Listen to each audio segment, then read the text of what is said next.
something that is very important, which is you have to set a minimum of V.I.G.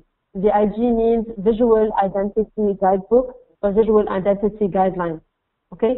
And what we mean by this means that you have to know where to have your logo placement, what colors you need to use, what fonts you need to use, the visual elements and the web elements of your logo and your brand. So I'll give you the example here, a very simple example of potential. You see the logo there on the bottom left of the page. So this logo has been designed by, not myself, I am not the designer, but I am the brand builder. I have been the brand builder of this logo a few years ago. Now the reason why we chose this form of logo is because of what potential is, okay, and what it represents. Now I have to tell you something, that do not think of specific shapes, okay, or that you want to be really creative and reinvent the wheel. When I say something attractive and unique, it doesn't mean something that nobody has ever done.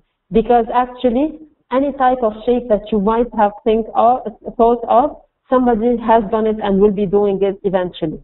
Okay? So the point is not what shape to use or what shape not to use. The point is how to use it in a smart way, okay, to translate what your brand is about. So here, for instance, if I go back to Potential's logo, you see here that you have 4 leaves, each one of a different color, but then again, the colors are a kind of a gradient of the same color, and it starts small, it grows big. And this is what we mean that potential will actually help you start your business, okay? So here you are an entrepreneur, then you are an SME, then you are a medium organization, and then you become a bigger one.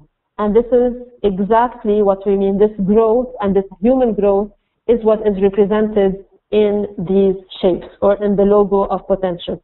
So this is what we mean by do something attractive, unique, and mostly that represents who you are. Okay?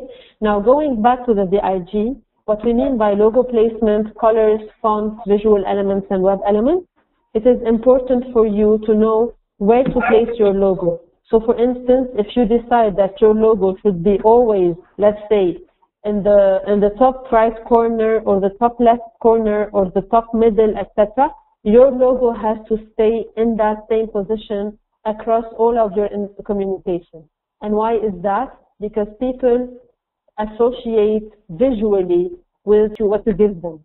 So if you place your logo every time in a different place, it will confuse the consumer. Okay? The same thing for color. So this is the palette of colors, for instance, that potential can use, which means that eventually and on the longer run, when people are going to see those colors used over and over and over again, they are going to automatically associate with potential even before seeing the logo itself. Okay? And this is what we mean by a strong brand.